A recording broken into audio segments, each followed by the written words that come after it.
क्या होगा जब जेनी नाम की एक लड़की टाइम ट्रेवल कर 30 साल पास्ट में चली जाती है, क्योंकि एक सीरियल किलर मास्क पहनकर लोगों को मार रहा था। तो जेनी अब पास्ट में जाकर उस सीरियल किलर को पहला मर्डर करने से पहले ही रोकना चाहती है, ताकि वो बाकी लोगों के साथ साथ अपनी माँ को भी मरने से बचा पाए। अब क्या वो इसमें कामयाबी हो पाएगी? वहीं उसके पास्ट में जाने से भविष्य में क्या क्या बड़े बदलाव होंगे, जानने के लिए चलिए कहानी शुरू करते हैं। कहानी की शुरुआत वर्नन शहर से होती है, जिसमें कि अभी बताया जा रहा था कि आज से 35 साल पहले यानी कि साल 1987 में एक सीरियल किलर ने 3 खून किए थे। सबसे पहले टिफिनी, जिसकी लाश गैराज में पाई गई, जिसके ठीक 2 दिन बाद मेलिसा की लाश एक जंगल में कैबिन में पाई गई। वहीं आखिर में हैदर की लाश हैलोवीन वाले दिन पार्किंग में पाई गई। अब सबसे अजीब बात कि तीनों को ही उनके 16वें जन्मदिन के दिन मारा गया था, और वो भी उन पर पूरे 16 बार चाकू से वार करके, जिसके बाद उस सीरियल किलर को स्वीट 16 किलर भी कहा जाने लगा। और चूंकि उसने ये हत्याएं एक मास्क पहनकर की थी, तो आज 35 साल बाद तक भी ये मास्क उसी खौफनाक वक्त की याद दिलाता है। वहीं उस किलर को कभी भी पकड़ा नहीं जा सका, और ना ही किसी को पता ही चला कि उस मास्क के पीछे था कौन। अभी शहर का ये डरावना इतिहास क्रिस अपने सब्सक्राइबर्स को सुना रहा था, जिसने कि उस पूरे केस पर पॉडकास्ट बनाया था। जबकि दूसरी ओर अब हमें यहाँ जेनी दिखाई जाती है, जो कि आज हैलोवीन की रात एक कॉन्सर्ट में जा रही थी, जिसके लिए उसकी माँ पैम उसे मना करने लगती है, क्योंकि आज जेमी पूरे 16 साल की हो चुकी है और आज तक पैमी 35 साल पहले हुए उस हादसे को भुला नहीं पाई है। दरअसल जिन 3 लड़कियों की 35 साल पहले हत्या हुई थी, वे तीनों ही पैम की बेस्ट फ्रेंड्स थी, और तब से लेकर आज तक भी वो उन्हें भुला नहीं पाई। वही पैम ये देख हैरान होती है कि जेमी जिस कॉन्सर्ट में जा रही है, वो एंडी कभी उसी के स्कूल में उसका क्लासमेट था। मगर यहाँ जेमी का पिता ब्लेक कहता है कि जेमी को नहीं डरना चाहिए, क्योंकि 35 साल पहले उन हत्याओं के बाद वो किलर कभी किसी को नहीं दिखा है। मगर फिर भी पैम अब ब्लेक को जेमी के साथ कॉन्सर्ट में जाने को कहती है, जिसके लिए जेमी और ब्लेक को मानना ही पड़ता है। वहीं अब दोनों रास्ते में जेमी की बेस्ट फ्रेंड एमेलिया को भी पिक करते हैं। वहीं ब्लेक एमेलिया की माँ लोरेन को हाय बोलता है, क्योंकि वे पहले एक साथ पढ़ते थे। कहां से अब तीनों ही कॉन्सर्ट के लिए निकल पड़ते हैं। वहीं अब उनके जाने के बाद पैम घर पर अकेली थी, जहां वो बच्चों को हैलोवीन की कैंडीज बांट रही थी। मगर अब वो पाती है कि कोई उसी सीरियल किलर का मास्क पहनकर कैंडी लेने आया है। अब पैम उसे देख घबराती नहीं है, क्योंकि हैलोवीन की रात बच्चे उस सीरियल किलर का मास्क पहन ही लेते थे। मगर आज कुछ अलग था, और अचानक से वो मास्क वाला आदमी अब पैम पर अटैक कर देता है। हालांकि यहाँ पैम पुलिस को इन्फॉर्म कर उससे बचने की कोशिश भी करती है, मगर वो किलर अब बड़ी ही बेरहमी से उस पर लगातार चाकुओं से वार कर उसे जान से मार डालता है। वहीं उसने पैम पर भी पूरे 16 बार चाकुओं से वार किया था, जिसे कि देख अब पुलिस भी हैरान थी, क्योंकि अचानक से ही 35 साल बाद फिर से वैसी ही हत्या क्यों हुई। वहीं पैम चूंकि उन तीनों लड़कियों की दोस्त थी, तो उस किलर ने पैम को मारने के लिए 35 सालों का इंतजार क्यों किया होगा। हर कोई इसी को लेकर हैरान में था। वहीं अब तक पूरे शहर में बात फैल चुकी थी कि वो मास्क वाला स्वीट 16 किलर वापिस आ चुका है। तो अब हर तरफ खौफ फैलने लगता है। वहीं अपनी माँ की मौत के बारे में जानकर जेमी भी पूरी तरह से टूट जाती है। जहाँ जब वो स्कूल में थी, तभी प्रिंसिपल डग उसे बताता है कि पुलिस उससे पूछताछ के लिए आई है, और पुलिस ऑफिसर कारा अब जेमी से पूछने लगती है कि मर्डर की रात जेमी और उसके पिता ब्लेक कहाँ थे, और कहीं उन्होंने ही तो पैम को नहीं मारा है। मगर जेमी उन्हें गुस्से में कहती है कि वो उन्हें क्यों ही मारेगी, और वे दोनों तो उस रात मशहूर सिंगर एंडी के कॉन्सर्ट में थे। अब यहाँ से जेमी पुलिस के आरोपों से काफी परेशान थी, तो वो अब अपनी बेस्ट फ्रेंड एमिलिया के पास उसका साइंस प्रोजेक्ट देखने आती है, जहाँ से एमिलिया उसे बताने लगती है कि उसने उसकी माँ लोरेन की पुरानी डायरी से देख एक टाइम मशीन बनाने की कोशिश की है, जो टाइम मशीन उसकी माँ लोरेन अपने स्कूल के दिनों से बनाने की कोशिश कर रही थी। हालांकि अमेलिया ने ये मशीन बना तो ली है, मगर ये अभी भी काम नहीं कर पा रही, और अब तक उसे भी नहीं पता है कि इसमें क्या कमी है। अब जेनी कहती है कि अगर वे इस टाइम मशीन को सही से शुरू कर ले, तो वे इससे 1987 में टाइम ट्रेवल कर उस सीरियल किलर को पहला मर्डर करने से ही रोक लेगी, जिससे कि ना तो उसकी माँ के 3 दोस्त मरेंगी और ना ही उसकी माँ, यानी कि वे पास्ट इवेंट्स को बदल सकते हैं। तो वो अब अमेलिया को इस टाइम मशीन पर काम करने का कहती है। वहीं वो उस सीरियल किलर के बारे में और ज्यादा जानने के लिए क्रिस के पास जाती है, जो कि पिछले 35 सालों से उसी सीरियल किलर के बारे में जानने की कोशिश कर रहा था। अब यहाँ से क्रिस जेमी को बताता है कि उसकी माँ पैम को उस किलर से एक नोट भी मिला था कि वो उसे भी मार देगा, मगर अब उसने उसे पूरे 35 सालों बाद क्यों मारा, ये काफी वियर्ड है। और इसके बाद से अब शहर में हर तरफ फिर से डर फैल चुका है, क्योंकि वो मास्क वाला सीरियल किलर अब पूरे 35 साल बाद लौट आया है। तो जेमी अब एमिलिया के पास जाकर टाइम मशीन को देखने लगती है कि वो ठीक हुई भी या नहीं, मगर अब इसी बीच वही मास्क वाला सीरियल किलर उस पर भी अटैक कर देता है, जिससे बचने के लिए जेमी उसी टाइम मशीन में घुस जाती है। वहीं वो किलर अब उस पर चाकुओं से वार कर रहा था, जिस बीच उसका चाकू अब टाइम मशीन में लग जाता है और जो मशीन अब तक चल नहीं रही थी अब चाकू लगते ही वो शुरू हो जाती है। और चूंकि अमेलिया ने ऑलरेडी उसमें 1987 की डेट डाल रखी थी, तो अब एक ही झटके के साथ जेमी पाती है कि वो अचानक से टाइम ट्रेवल कर 2023 से साल 1987 में आ गई है, जब तक उस सीरियल किलर ने कोई हत्या नहीं की थी। अब यहाँ से जेमी पाती है कि टाइम ट्रेवल के बाद टाइम मशीन खराब हो चुकी है, तो वो पहले उसे छुपा देती है और फिर सीधा स्कूल पहुँचती है, जहाँ वे तीनों लड़कियाँ और उसकी माँ पैम पढ़ती है। अब यहाँ से वो उन्हें झूठ बोल उस स्कूल में एडमिशन ले लेती है और सीधा उन्हीं लड़कियों के पास पहुंचती है जिनका की मर्डर होने वाला था, जिसमें कि टिफनी की तो आज ही रात उसकी बर्थडे पार्टी में पहली हत्या होने वाली है। सो जेनी अब उसे बचाने के लिए उनसे दोस्ती करने का फैसला करती है और उनके साथ खेलने लगती है, मगर इसी बीच वो पाती है कि उनके साथ पैम भी थी। जी हाँ, जेमी की माँ पैम, जिसकी की भविष्य में हत्या हो गई थी। लेकिन जेमी यहाँ पाती है कि उसकी माँ और बाकी की तीनों लड़कियाँ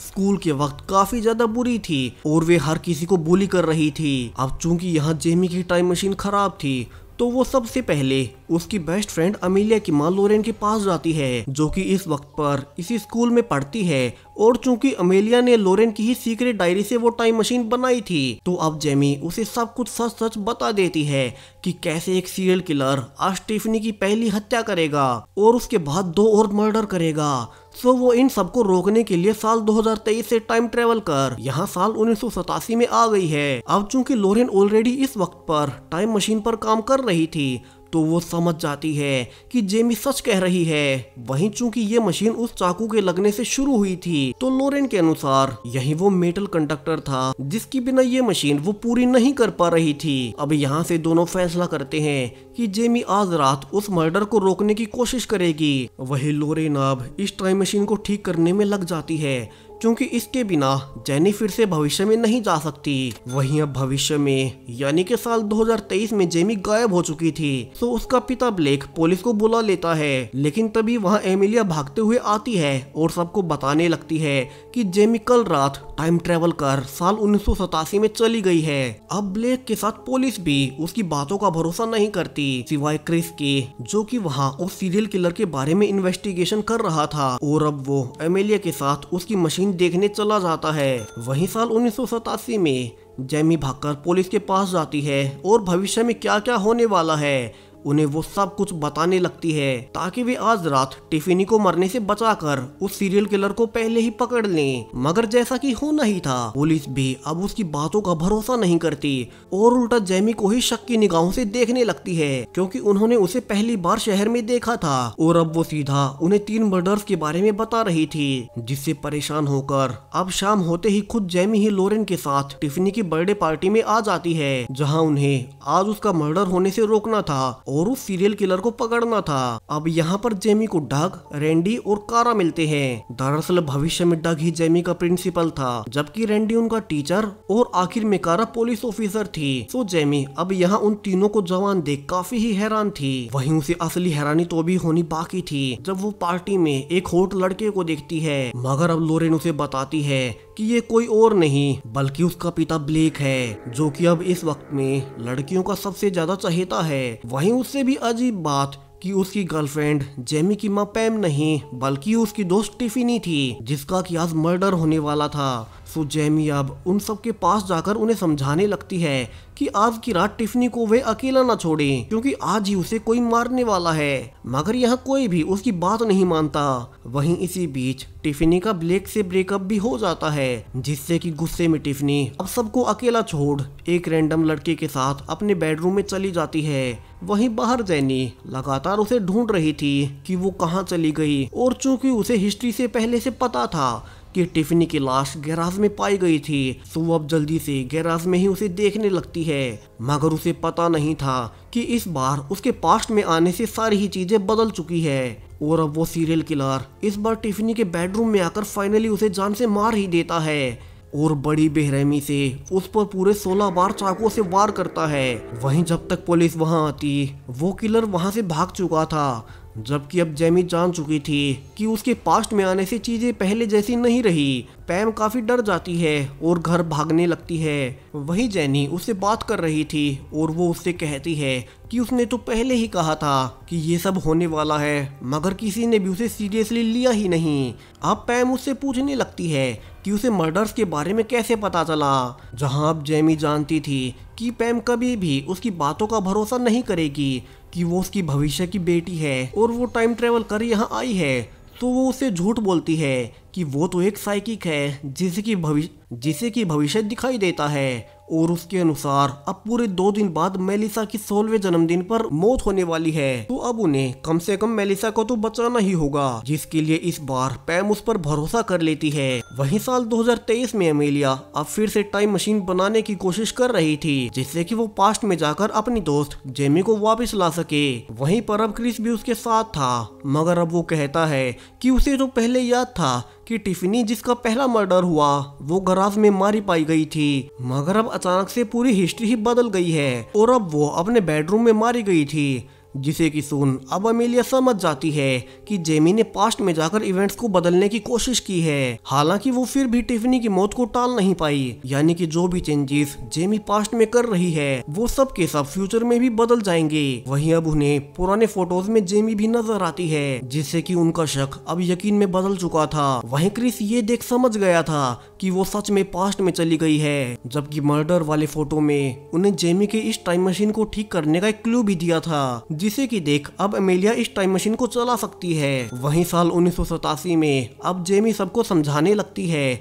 कि क्यों उन्हें अब से सावधान रहना होगा, और वे सब अब क्यों न मरीसा के जन्मदिन वाले दिन यहाँ से कहीं दूर चले जाए। वहीं वो पूछने लगती है कि उन्हें कौन मार रहा होगा, जहाँ से मरीसा अब उसे लुक के बारे में बताती है, जिसकी बहन की 1 साल पहले शराब पीकर ड्राइविंग करने से मौत हो गई थी, और जिसका नाम ट्रिश था, जिसे कि वे चारों सहेलियां मिलकर बुली किया करती थी क्योंकि वो काफी मोटी थी। और उसकी मौत के बाद से उसका भाई ल्यूक काफी ज्यादा परेशान रहने लगा, मगर इसके लिए वो उन्हें क्यों ही मारेगा किसी को भी समझ नहीं आ रहा था। वहीं अब अगले ही दिन जेमी सभी लड़कियों के साथ शहर से दूर जाने लगती है और गाड़ी में ही सो जाती है, मगर जब वो जागती है तो पाती है कि वे उसी जंगल वाले कैबिन में आ गए हैं, जहाँ की आज रात मरीसा को वो सीरियल किलर मारने वाला है। तो वो सब पर चिल्लाने लगती है कि उन्हें यहाँ नहीं आना चाहिए था, मगर उसकी कोई भी सुनने को तैयार नहीं था। वहीं उन्होंने तो ब्लेक और बाकी लड़कों को भी बुला रखा था ताकि वे यहाँ ड्रिंकिंग कर पार्टी कर सकें। अब यहाँ से सब मिलकर काफी देर तक पार्टी करते हैं, जहाँ जेनी काफी परेशान थी और उसे पता था कि वो सीरियल किलर वहाँ आने वाला है, और होता भी ऐसा ही है। जब वे सब अलग अलग सोने के लिए गए ही थे तो वहीं किलर वहां मरीसा को मारने आता है, मगर इस बार उसे हैदर पहले ही देख लेती है और डर कर भागने लगती है। तो इस बार वो किलर अब हैदर को ही जान से मार देता है। हालांकि बाकी सब उस किलर को पकड़ने भी भागते हैं, मगर वो किसी के भी काबू में नहीं आता और वहां से भाग जाता है। वहीं अब फिर से पास्ट बदल चुका था, क्योंकि यहाँ तो मरीसा को मरना था, मगर इस बार यहाँ हैदर मारी गई। वहीं अगले ही दिन लोरेन जेनी को बताती है कि उसने उसकी टाइम मशीन को ठीक तो कर लिया है, लेकिन उन्हें इसे चलाने के लिए किसी बड़े पावर सोर्स की जरूरत पड़ेगी, जो कि उन्हें आज रात वाली हैलोवीन पार्टी में मिल सकता है। सो उससे पहले जेनी को उस किलर को ढूंढना होगा, वरना फिर वो फ्यूचर में नहीं जा पाएगी और इसी समय में फंसकर रह जाएगी। अब जेनी को वहाँ ल्यूक का ट्रक दिखाई देता है। ल्यूक वहीं ट्रिश का भाई, जो कि उसकी मौत के बाद से काफी अजीब सा बिहेव करता था। तो शक के कारण अब जेनी उसके ट्रक में चेक करने लगती है मगर यहाँ तो सिर्फ वीडियो गेम्स थे। वहीं जेनी पाती भी है कि ल्यूक तो काफी डरा हुआ था, यानी कि वो किलर नहीं हो सकता। वहीं अब उसे डरा हुआ देख वहाँ डग आता है। वहीं डग जो कि साल 2023 में जेमी का प्रिंसिपल है, और वो अब दोनों को कहता है कि वो यहाँ का मॉनिटर है, और चूंकि वो कराटो में ब्लैक बेल्ट है तो ल्यूक और जेनी को उस किलर से डरने की जरूरत नहीं है। वहीं अब तक शाम होने आई थी, जहाँ जेनी और लोरेन को मशीन के पावर सोर्स के लिए हैलोवीन फेस्टिवल में क्वांटम ड्रॉप नाम की राइड मिलती है, जिसे कि वे मशीन के लिए एनर्जी सोर्स का इस्तेमाल करने का फैसला करते हैं। वहीं कुछ ही देर बाद तीसरा खून भी होने वाला था, सो जाने से पहले जेनी उस किलर को पकड़वाना चाहती थी ताकि उसकी माँ की जान बच जाए। और अब यहाँ से सब दोस्त मिलकर उस किलर को पकड़ने का प्लान बनाते हैं, और मरीसा यहाँ से अब जानबूझकर अकेली ही हॉन्टेड हाउस में जाने लगती है ताकि वो किलर उसे मारने आए। और ऐसा होता भी है, जिसे कि यंग क्रिस देख लेता है। वहीं साल 2023 में अब क्रिस को सब याद आ गया था, और चूंकि अब तक अमेलिया ने टाइम मशीन भी बना ली थी तो वो अब पास्ट में जाने का फैसला करता है। वहीं साल 1987 में वो किलर अब मरीसा का पीछा करते हुए हॉन्टेड हाउस तक आ जाता है, लेकिन अब बाकी सब मिलकर उस पर अटैक कर देते हैं। और कुछ देर की झड़प के बाद फाइनली कारा उसे पीछे से आकर जान से मार देती है, जहां से सभी अब चैन की सांस लेते हैं कि फाइनली उन्होंने किलर को मार ही दिया। और अब वे उसका चेहरा देखने लगते हैं, और यहाँ वे पाते हैं कि ये किलर कोई और नहीं बल्कि डग ही था। मगर उसने ऐसा क्यों किया, वो सबको मार क्यों रहा था। और यहाँ से उन्हें अब डक के गले में लॉकेट मिलता है, जिसके अंदर ट्रिश और डक की फोटो थी, क्योंकि दोनों एक दूसरे से प्यार करते थे। मगर ट्रिश तो कार एक्सीडेंट में खुद की गलती से मारी गई थी, तो वो उन्हें क्यों मार रहा था। अब यहाँ जेमी सबसे पूछने लगती है, जहाँ से मरीसा अब सबको सच बताती है कि कैसे वे पहले ट्रिश को बुली किया करते थे। और ऐसे ही एक दिन उन्होंने उसके झूठे अफेयर की अफवाह फैलाई, जिसके बाद उन्होंने उसे घर बुलाकर बहुत ज्यादा शराब भी पिलाई, और शायद तभी उसने डक को फोन करके सब बताया होगा। वहीं उसी रात वो शराब के नशे में रोते हुए अपने घर जा रही थी, जब उसका एक्सीडेंट हो गया और वो मारी गई। यानी कि ट्रिश की मौत का कारण वे तीनों ही थी, जिन्होंने उसे बहुत शराब पिलाई और उसे कार से भागने पर मजबूर किया। और इसीलिए डग उन सबको जान से मार रहा था। और इसका हिंट पहले भी दिया गया था, जब डग ने कहा था कि वो कराटे में ब्लैक बेल्ट चैंपियन है। वहीं जब 2023 में पुलिस ने कहा था कि वो सीरियल किलर लौट आया है, तो तब का प्रिंसिपल डग काफी घबरा गया था। मगर अब पैम कहती है कि जब उस रात ट्रिश मारी गई थी, वो तो शहर में थी ही नहीं, और ना ही कभी उसने उसे बुली ही किया था। जहां से जेमी उसे किलर वाला नोट दिखाती है कि फिर डग उसे फ्यूचर में ये नोट क्यों ही भेजेगा। अब यहाँ से सब बात कर ही रहे थे कि तभी पीछे से एक और वही मास्क वाला आदमी आता है, और वो पीछे से मरीसा को जान से मार देता है और भाग जाता है। वहीं जेमी उसे देख कहती है कि शायद से ये किलर फ्यूचर से आया होगा। वहीं साल 2023 में अब लोरेन पाती है कि किसी ने उसकी बेटी अमेलिया को जान से मार डाला है। वहीं अब वहाँ उसकी टाइम मशीन भी नहीं थी, जबकि साल 1987 में अब सब दोस्त मिलकर उस किलर से बचकर भागने लगते हैं। जहाँ चूंकि जेनी को जल्दी से अपने रियल टाइम में वापस जाना था, तो लोरेन उसे उस राइड में बैठा देती है। मगर तभी वहाँ किलर भी उसे रोकने आ चुका था, और यहाँ से अब दोनों में लड़ाई होने लगती है, जिस बीच जेनी की चालाकी से फाइनली किलर का मास्क निकल जाता है, और ये कोई और नहीं बल्कि क्रिस ही था। जी हाँ, क्रिस, जिसने कि साल 2023 में अमेलिया की टाइम मशीन का इस्तेमाल किया और यहाँ आ गया। और अब वो जेनी को बताने लगता है कि उसे भी 35 सालों की इन्वेस्टिगेशन के बाद भी नहीं पता था कि वो किलर डग ही था। मगर जब शहर में स्वीट 16 किलर की बातें कम होने लगी, तो उसने खुद से उसका मास्क पहन और लोगों को मारने की सोची, ताकि वो किलर चर्चा में बना रहे और क्रिस उससे काफी ज्यादा पैसे कमाए, जिसके लिए उसी ने जेनी की माँ पैम को भविष्य में मारा था। और अब वो जेनी को भी मार देगा ताकि किसी को उसकी सच्चाई पता ना चले। जहाँ से क्रिस अब जेनी को मारने आगे बढ़ता है, मगर जेनी आखिरी वक्त पर उस पर नेल गन से अटैक कर देती है और फाइनली उसे जान से मार डालती है। और यहाँ से फाइनली अब वो फिर से भविष्य यानी कि साल 2023 में आ चुकी थी। मगर पास्ट में इतनी सारी इवेंट्स बदलने से अब उसका भविष्य भी पूरी तरह से बदल चुका था। जहाँ जेनी सबसे पहले पाती है कि उसकी माँ अब इस नई टाइमलाइन में जिंदा है और उसकी फैमिली साथ में खुश है। तभी वहाँ उसकी बेस्ट फ्रेंड अमेलिया और उसकी माँ लोरेन आती है, जहाँ से जेनी अब दोनों को गले लगाती है। वहीं अब लोरेन जेनी से अकेले में बात करती है